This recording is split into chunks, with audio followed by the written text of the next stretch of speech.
Hi everyone, welcome back to Pockets Perspectives podcast with your host Tinisha as always. So this week we're back with a bit more of an OG style podcast. So at the start we did a lot of quite chatty, informal, friendly episodes, and then we've kind of had so many guests on recently that's kind of the path it's taken. But we're bringing it back a little bit for this week. So we're going to be talking about today a little bit of like personal insights into like just general financial management, sharing from our personal experiences and also the experiences of some staff members at IE Hub. So really excited for this episode. And to save me talking to myself this week, we've brought on Nathan, who also works at IE Hub. So if you want to give a little bit of a background to yourself, Nathan, introduce yourself. Hi everyone, I'm Nathan. I'm the marketing executive at IE Hub, and I've been here for 3 months, so I'm quite new to it all and glad to be bringing the podcast back to its roots. Having a nice conversation today about Talk Money Week, which is all a load of things that are quite new to me. So I think in this podcast I'll bring that kind of perspective as someone who isn't too in tune with the finances too much. I'm kind of learning the ropes of it, so hopefully people listening will be able to kind of relate to that. Hey everyone, this is me in the edit. Just kind of wanted to come on and give a little bit of context about Talk Money Week because I realised that we kind of bypassed that and it was purely my fault because my door went and you can see my face at the end of that clip before where I was oh god. So yeah, it completely threw us off track, so I'm really sorry about that, but I'm here to give you a little bit of context. Essentially, Talk Money Week is hosted by Money and Pensions Service, and it is a full week and an opportunity for everyone to get involved with events and activities across the UK, which helps people have more open conversations about their money, from pocket money to pensions, and hopefully continue the conversations all year round. So this is part of our way to participate in Talk Money Week, get involved, be a bit open, and encourage you to also talk about any aspect of money that you feel comfortable with in your daily life. So yeah, hope you enjoy the episode. It is an amazing one, it's really insightful, and I can't wait for you to listen. Bye. Yeah, bro, and I think this week it's going to be really important because I think in the UK a lot of us kind of are very don't want to talk about money and quite shy and reluctant to. So I think sharing people's experiences here is going to be really great. I'm excited. Yeah, it's a UK thing, isn't it? Like we're just very private about our lives. And I know like personally, I hadn't even heard of Talk Money Week before. So I think kind of contributing to having that conversation and making it open is really important. Yeah, I agree. I don't think a lot of spaces are doing that, and hopefully we can be one of those people just kind of being raw and open. So I'm excited. So to give the listeners a bit of an idea about how this episode is going to go, we essentially asked a lot of people at IE Hub 3 different questions. So we asked them, if you could go back to when you moved out and give yourself some advice about money, what would it be? So for a bit of context, IE Hub's like a mix of ages, backgrounds, people, genders. So I thought that would be really interesting because going back for me and you, because we're a similar age, could be to when we're like in uni or even earlier. Whereas someone who's a bit older could be like when they're our age now. So I think I really liked that perspective. We got a lot of answers. We were able to dig through them all. And we've pulled out some. We've got so many that like we've only pulled out a few, which potentially could do future episodes on this. So we'll talk about some of them today, share our insights on them, and then just kind of give you guys a little bit of tips. But again, want to disclaim, we can't give advice. We're no experts, trust me. By no means at all. Yeah. Hopefully, based on these points brought to our attention by everyone at IE Hub, we'll be able to come away with our one thing, which is the theme of the Talk Money Week this year. To do one thing, and I know what mine is, but I'd be interested to find out what yours is later in this podcast. Yeah, and you can let us know. There's ways to, if you listen to it on Spotify, you can comment on YouTube, or also drop us a message. But I'm really excited to see what you guys take away from this. So I'll pull out the first quote to kind of get us started. So this segment, first of all, is going to be advice to our younger selves. So this is kind of pulled in from lots of different people. So someone said, save, put away rainy day money every single payday. And then also understand that credit isn't free money. It may seem really easy to let future me deal with it. When you do that multiple times, it can potentially get out of hand. So what's your kind of take on that, Nathan? Yeah, no, definitely. I think this is something that really resonates with me as someone who's been a student. Mm. Even just like credit isn't free money, your overdraft isn't something that is your money. Um, Yeah. Especially being in uni, you'd kind of it was almost a communal thing, like, oh, we're all on our overdrafts, and you actually kind of felt out of the loop if you weren't in that situation, which is like ridiculous to think about it now, but that's generally Yeah. how I felt like. And then that kind of normalized it to me, like to kind of be borrowing that money and going into my overdrafts when realistically, if I just kind of budgeted better and I didn't think of that as having money like accessible to me, I would Mhm. have probably never went into that because it's like a slippery slope. Like Yeah. for the first 2 years of uni, I know I didn't go into my overdraft at all. No. And then my third one, I end up like maxing it out and then struggling to kind of like know where I'm going to get the money from. And then it made like Yeah. times like Christmas super stressful because I had to budget the kind of presents I want to get, like in such a way that I didn't want to. Like I know you have to budget for kind of like Christmas Mm. and things like that anyway, but kind of having to restrict the kind of presents I could get people as a result of my actions of just kind of slipping into my overdraft and I don't know, not being as responsible with that as I wished I had Yeah. been. That was really like disheartening, and just like and just like even like saving money for a rainy day. You never know when like you need like emergencies for your car or anything like that. I feel like the more like responsibilities you have and the more assets you have, that's the more things that could break or can need repairing or replacing. So I definitely Mhm. think putting money away is important, but it's just so difficult at a young age. It is, and it is the whole mentality, which I say this all the time, but it is the whole let future me deal with it. Which potentially that one could have been mine. I can't even remember what I submitted now, but I definitely had that mindset of just like, oh well, I've got all this money now, I can spend it, and then like it'll be fine because like all the time it was like, oh, just you just figured it out. So then you just kind of had that mindset, but it can be dangerous because, like you said, then it comes to things like Christmas where you need a lot more money than you normally do, and then you're like, oh my god, where am I getting this money from?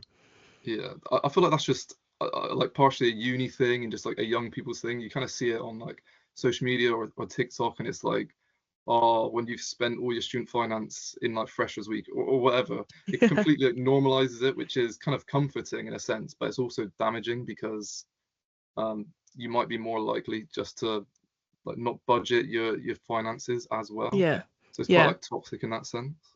No, 100%. I remember, so I went to uni in Newcastle, and there was a night, you have loads of obviously like themes of like nights out and things. You see like promoters like pushing everything at you.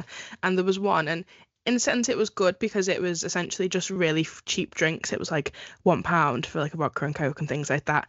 But then their whole like slogan and marketing was tailored towards people who have, oh, have you spent too much of your student loan? Are you in your overdraft? Come to this place. I'm not going to name them in case like they come for me. Yeah. Um, but like things like that where that people are aware of students and a lot of students are in that same boat, but then they're getting kind of like marketed to because of that, which is again dangerous in itself. Yeah, like we had a quiz in. The club's not even open now, so I could kind of Okay, name drop what okay. it was called, and that was like £1 drinks before midnight. So you'd get there and you'd have like all your fingers holding your drinks, Yeah, um, yeah, because it finished at midnight and you wanted to make nights out cheaper. But it's like the mentality is like, oh, if Jaegers are 4 for a tenner, then I'm getting like 40 Jaegers because yeah. it's like a deal. I don't know. I just feel like that it's a toxic like mind Mm, state of hmm. students and just like young people. And Yeah. I could have been smarter about it, really. Yeah, but you get like we work in marketing, so we get to see kind of how you have to tailor it to certain ways. So if students are your target audience and you want to promote these free drinks, like you're gonna have to do it some way. So you can't really blame Yeah. people for it, but then it's also like, No, I just wish I wasn't so susceptible to it, I guess. yeah, yeah, And I don't definitely. know, at the time, obviously, like having the memories is kind of like more important in my mind now because the money does come back later. But I could have Yeah. just made, I don't know, when exam season comes around and you're not going out because you're skint anyway, be like, oh, I could have done with a bit more money to, I don't know, but just save it for a rainy day, like the quote says, really. Yeah, definitely. When you're in the past, you're letting future self deal with it. When you're in the actual future self, then you're like hating past self, and then you Yeah. got some resentment for yourself like 3 months ago. So it's just a cycle, isn't it? That goes further than finances though. Like I remember doing some like coursework or Yeah. like or like revising the night before, and you're just like, yeah, all right, thanks, past self, thanks for that. Do It's yourself a key. favor and just like really think for the future. Yeah, yeah, 100. It's just procrastination at its finest, isn't it? I feel like we've all been Yeah, there. For some of these as well, I like to bring a little bit of insight in from psychology and kind of like showing how some of these things can actually be almost factual, because it's all well and good hearing from someone saying save your money and don't splurge on credit cards and things like that. But then a lot of the time you're like, well, just because that person said it, why does it mean that that's like, gospel? So I think it's sometimes important to kind of bring in some facts to be like, no, this is a good way to be because it's been proven. So in terms of like kind of this, I wanted to talk about delayed gratification, which is essentially just the ability to resist the temptation for immediate reward to get a better reward. So obviously, if you got this money and you're able to save it rather than like just splurging it, your future self, like we spoke about, is gonna thank you a lot more, and it's gonna reduce your future stress rather than that immediate gratification of, yeah, I'm going to splurge on this thing that I don't really need. You might feel good now, but long term, it's not going to help. So I think that's really interesting, the way to look at it. yeah. I feel like that kind of ties into like having an overdraft as well. Personally, I find that kind of gratification from seeing my money and my savings like increase. Yeah. Whereas once you're into the negatives, it doesn't. The negative increases as you spend more money, if that makes sense. Whereas Yeah. if you're saving money, it's just a lower negative number. You don't really have that Yeah. kind of like appreciation for your money going up. It doesn't Hmm. like look as simple. I don't know. Yeah. No, that's the thing, because some people are visual. Like, it kind of depends on what kind of person you are and like how you like learn and also like get gratification, but definitely visual is like a big thing. So I Yeah, completely get that. Definitely. yeah, So moving on to another quote. Someone said, I would like to learn about interest rates and the effects of debt. At 18, it may not seem like something you need to know right now, but this is probably the best time to learn. So I completely agree with this. I think that I look back at 18, and again, I was like you, took out the overdraft, did X, Y, and Z. But also, I just knew absolutely nothing. Like, I had no idea what APR was. I knew what a credit card was to an extent, but also like really I didn't. Interest rates, I was like, I'd see a number and I'd be like, it still doesn't kind of like register in my head. So I wish I back then had took the time to kind of like sit myself down. But listen, you're in the adult world now. You haven't got your mum holding your hand. Let's yeah, actually learn. I know it sounds so boring. You just think, oh no, I can't be bothered with that. But like, oh, I've only just learned about it now at like 25 rather than like 7 years ago. So yeah. And the years kind of fly by as well. Like if you had that money in savings, like with that interest, yeah, it's surprising how much you'd have by now. But at the time, you just don't really think of it like that. I think it's no, important to kind of learn about the interest rates and kind of like learn about like the cost of borrowing versus like the benefits of saving, because it yeah, generally does make a difference. it does. And I feel like if I'd known back then, obviously, like when you're in uni and even like as soon as you graduate and get like your first job, like you're not going to be like rolling in it unless you're like of some certain backgrounds and stuff. But even still, if I'd known back then and maybe even started like investing small or saving more then, where I'd be now if I saved like even a little bit each month is crazy. And I just didn't. Yeah, yeah. But you kind of just use that kind of hindsight to like your current situation, don't you? Like you're like, oh, I wish I'd done it then, but Yeah. that motivates you to do it now, I guess. Yeah, And they say the best day to start was yesterday, but the second best day to start is today. And I really like yeah, that saying. yeah, that's a good point. Yeah, Yeah. and I think it is especially hard to kind of focus on that when you're 18, when there's just so much more going on. Like Yeah. it's a very like overwhelming period of like of your life. Mm. Um, and yet again, you're just so susceptible to like everyone around you. I know like personally, I'd be looking at people around me who would be like what I would assume to be in a better situation than me, like financially. Mm-hmm. Um, but that's just based off of just assumptions. You don't really know what people are actually going through, and you can't Literally. use that to like motivate you to just like splash all your money on like clothes or whatever, Yeah. because it for like what other people see you as, because that doesn't kind of give you that comfort of like controlling your finances. Yeah, exactly. Because, like we said, people weren't speaking about it and still don't really. And not this isn't to say like everyone should be like, this is how much in my bank account, like to this random person you meet on the street. Like that's definitely not what we're saying, but it's kind of reiterating your point where it's like I didn't tell people exactly what my financial situation was, and I still don't. So like, how am I meant to judge someone else's based off what I see maybe online or what they say, you know? So I get that. Yeah, I feel like even just like celebrities and influencers now are just being so much more transparent about like I don't know, I can't really think of any in particular, but if a celebrity is struggling financially or their company's going bankrupt or whatever, I feel like they're coming out a bit more about it now. Yeah. There is less of a taboo of like, oh, if you're failing. I think it's just kind of a communal um like perspective of it that everyone wants the best for each other in general. Mhm. I Mhm. don't know. It depends what kind of side of the internet you're on, but I'd like to think in these kind of times that people do generally want the best for people, like financially. You'd hope, wouldn't you? But Yeah, you kind of never know. I think as well, when you've got kind of a negative mindset towards money, maybe that's because maybe you didn't learn about it when you were younger and then like certain situations happened and maybe you're not in a great financial situation now.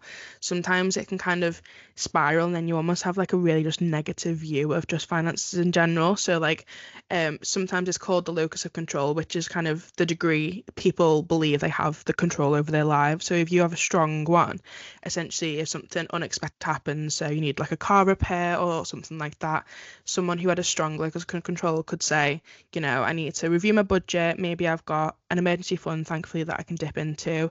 If not, can I move money about? Like they'll just kind of be practical and be like, right, this has happened. There's nothing I can do about it other than try and fix it. Whereas some people who have a really negative mindset on money and a weak locus control will just kind of be like, well, oh, it's just happened. It's just my luck. Like, bad yeah, things happen to me, and then you just spiral, and you're not going to do anything with that. It's nothing's going to fix that, you know, if you're just kind of spiraling.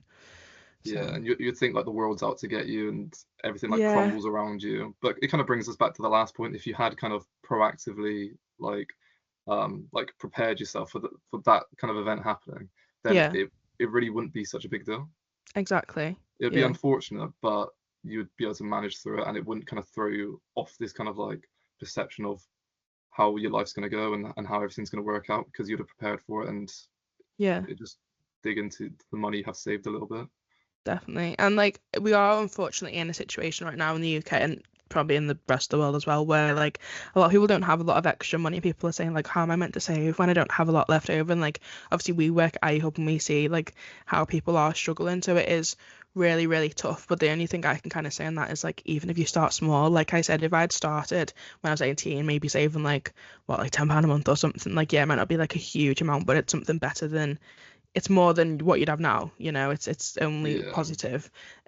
So like I think there's always something if you haven't got that extra money, there's services you can go to, there's benefit checkers, there's so much online these days that like rather than just being sat there being like I'm gonna put my head in the sand and not do anything about it, there's always something you can do, you know?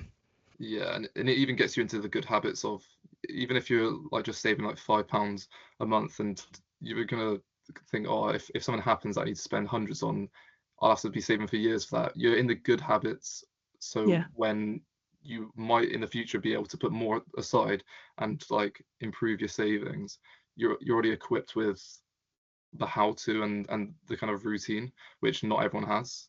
Yeah. Even like people that'd be better financially than you, I don't know, because I know some people that would be like better financially than me, but they don't save any.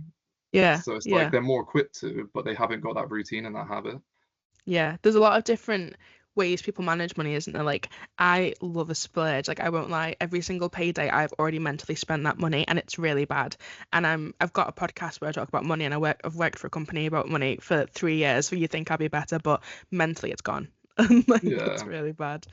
So it's quite funny how people just have different ways of handling money. yeah. No, I'm really personally, I know I'm really like selective on like where I put my money. Like I think Yeah, I can be so stingy and like preserving in some senses, but then other things I just be like, oh yeah, that's worth that money, and it really yeah. doesn't make sense to me, and I'm still trying to like figure it out myself. You just a bit of But everything. yeah, everyone's kind of got their own things to like learn more about themselves, really. Yeah, definitely. And I think the one thing I'd say on that is it depends. It doesn't matter really how you manage money, whether it's a splurge and whether you're a saver, like kind of whatever way. As long as you have and try to, I know it can be hard, but have more of a positive outlook on it, even if your situation's not looking great. Like negativity isn't going to help anyone. It's just going to affect the rest of your life. It's going to impact your social life and your relationships and your mental health, So Yeah. that's what I'd say on that one. And then the final one for this section that I thought we'd cover is, and again, it's kind of, we've already touched on it a little bit, but I think it's added on a little bit more. So someone said, think ahead, ensure that your incomings each month can cover bills. So what's your take on that one? It's the classic like fail to prepare, prepare to fail kind of mentality, isn't it? Like Yeah. I think kind of having a monthly and yearly plan in your head, even if you just know like when you're going to pay your road tax or when your MOT is coming up, like these kind of things. So or like birthdays as well and Yeah. Christmas, keeping this like in your mind to know what else am I going to have to pay for this month, because you Hmm. often think, oh, this month I haven't really had any expenses other than like my bills.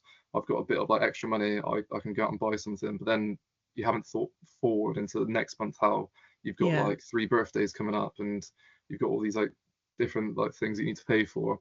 Like Hmm. thinking ahead will like prevent that from happening.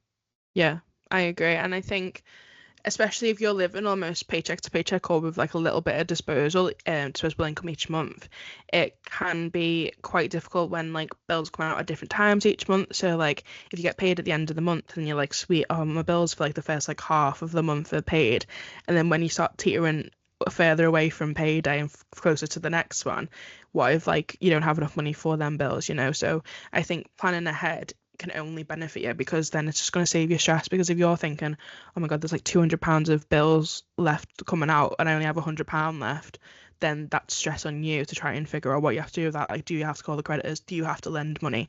And then it's just a cycle each month because you're going to keep falling behind? Yeah.